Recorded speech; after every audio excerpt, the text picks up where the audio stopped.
Last time भी हमने अपने इस प्रोसेस को समझा था। जो एनसीईआरटी का डायग्राम था, वो एनसीईआरटी का डायग्राम आपको यही बोल रहा है कि यहाँ पे प्लांट लगा है, मैंग्रोव ट्री है। अच्छा, मैंग्रोव ट्री में कौन सी रूट्स होती हैं? क्या, कौन सी नाम बताओ मैंग्रोव का एरियल वाला?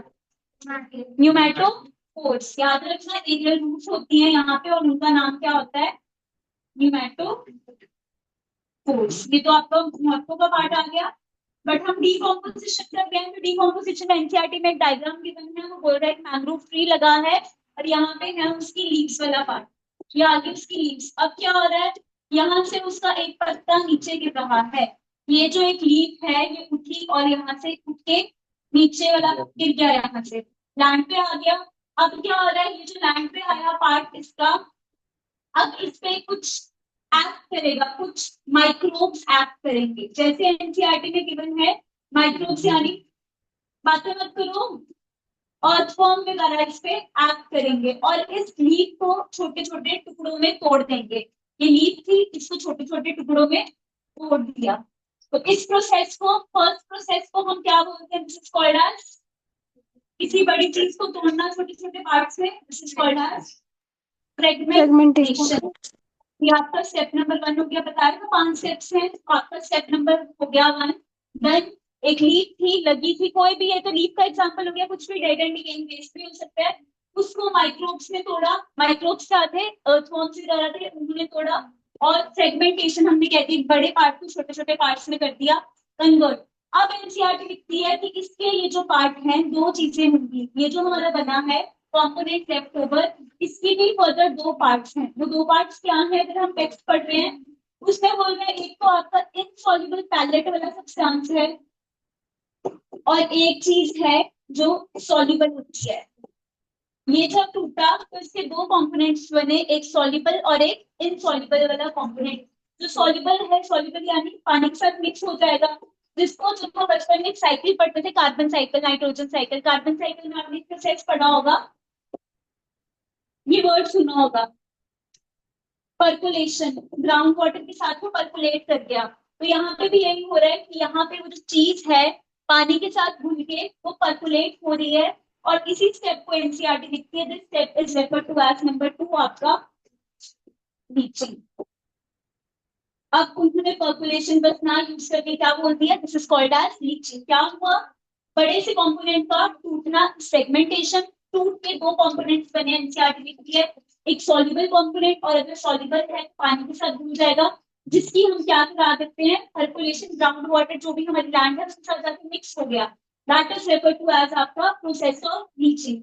अब रह गया ये इनसॉल्युबल कंपोनेंट। इनसॉल्युबल है तो एनसीईआरटी लिखती है इसके साथ पानी तो घुल नहीं रहा, मिक्सिंग नहीं हो पाया, इनसॉल्युबल है ना पानी में ना किसी और चीज में, तो इसके ऊपर कुछ माइक्रोब्स काम करते हैं। और ये आपको पेपर में भी आया था, पीजीआई में नहीं आया, बड़ा बेसिक सा क्वेश्चन था, क्योंकि ये था आपका बैक्टीरिया एंड फंजाई में से कौन से कंपोनेंट्स एक्ट करते हैं। हमने स्टार्टिंग में यहाँ पे लिख दिया कि कौन कौन एक्ट कर रहे हैं, बैक्टीरिया एंड फंजाई। तो यहाँ पे उन्होंने एक्ट किया, क्योंकि पानी जो है वो डिसॉल्व तो हो नहीं रहा इस पार्ट के साथ, तो यहाँ पे एक्ट कर रहे हैं बैक्टीरिया एंड फंजाई, और इसको फर्दर एक ब्लैक कलर के सब्सटेंस में बना दिया, जिसके लिए एनसीईआरटी लिख रही है टर्म, ऐसे भी लिखा होगा ब्लैक अमोर्फस। अमोर्फस का क्या मतलब होता है?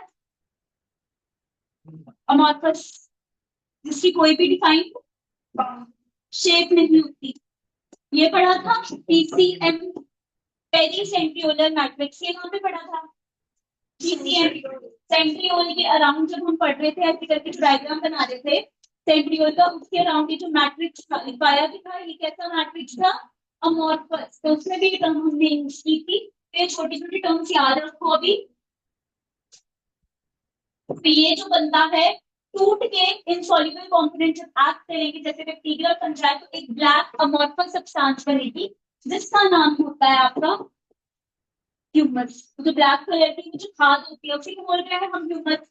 तो ये जो प्रोसेस हुआ जब बैक्टीरिया ने एक्ट कर दिया यहाँ पे, इस प्रोसेस को, नंबर 3 प्रोसेस को हम बोलते हैं दिस इज कैटाबॉलिज्म। और कैटा यानी कट करना, यही पढ़ा था कैटाबॉलिज्म। उसको कट किया, किसको कट किया?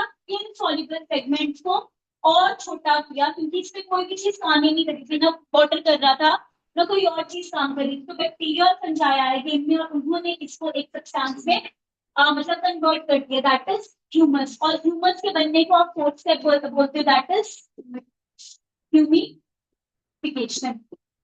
और जो ह्यूमस होती है, जैसे ही हम अपने पौधों में डालते हैं उससे क्या मिलते हैं, हमारे प्लांट को बहुत सारे न्यूट्रिएंट्स मिल रहे हैं, मिनरल्स मिल रहे हैं, और इसी को हम क्या बोलते हैं, अपना लास्ट स्टेप, दैट इज आपका स्टेप नंबर 5, मिनरलाइजेशन।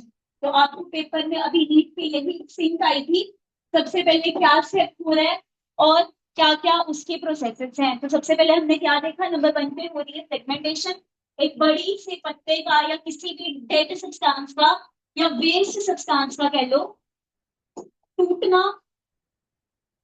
तोड़ कौन रहा है, कुछ अर्थवॉर्म या कुछ माइक्रोब्स तोड़ रहे हैं और इसको छोटे छोटे टुकड़ों में कन्वर्ट कर रहे हैं, this is called as fragmentation. अब इसके दो कंपोनेंट्स निकल के आते हैं, एक इनसॉल्युबल पार्ट और एक सॉल्युबल पार्ट।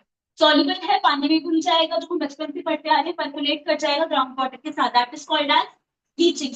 उसके बाद ये जो इनसॉल्युबल वाला पार्ट है, ये पानी में घुल ही नहीं सकता, तो ये घुल नहीं रहा पानी में, तो इस पे कोई ना कोई चीज एक्ट करेगी। कौन एक्ट कर रहे हैं यहाँ पे, बैक्टीरियल कॉम्पोनेंट एंड फंजाई के कॉम्पोनेंट। फ्लॉक्स क्या थे, व्हाट आर फ्लॉक्स, कहाँ पे पढ़ा था फ्लॉक्स, जब हम एसटीपी पढ़ रहे थे, सीवेज ट्रीटमेंट प्लांट, ये भी तो वही थे, bacterial and fungal filament element की जब एक्ट करते हैं और एक बड़ा सा बंडल बना लेते हैं, एग्रीगेट बना लेते हैं, जिसको हम कहते हैं फ्लॉक्स। ये हमने उसमें पढ़ा था उस चैप्टर में। तो यहाँ पे भी तो सेम है, इस पे एक्ट करने वाला है बैक्टीरिया एंड फंजाई। जब उसने इस सब्सटेंस को, एक इनसॉल्युबल सब्सटेंस को तोड़ दिया और तोड़ के ब्लैक कलर का सब्सटेंस बनाया, उसका नाम है ह्यूमस। जो तोड़ना है, कट लगाना, इसको हम बोल रहे हैं कैटाबॉलिज्म। ह्यूमस का बनना बोल रहे हैं ह्यूमिफिकेशन। और ये जो ह्यूमस है, जब हम अपने प्लांट्स पे डाल रहे हैं, वो एज अ खाद काम कर रही है, एज अ कंपोस्ट काम कर रही है, और हमारे प्लांट्स को एनपीके दे रही है, नाइट्रोजन फॉस्फोरस पोटेशियम, कुछ मिनरल्स दे रही है, कुछ न्यूट्रिएंट्स दे रही है, और उसी को बोल रहे हैं हम मिनरलाइजेशन। यहाँ तक कोई डाउट डीकॉम्पोजिशन में, ऑनलाइन में कोई डाउट डीकॉम्पोजिशन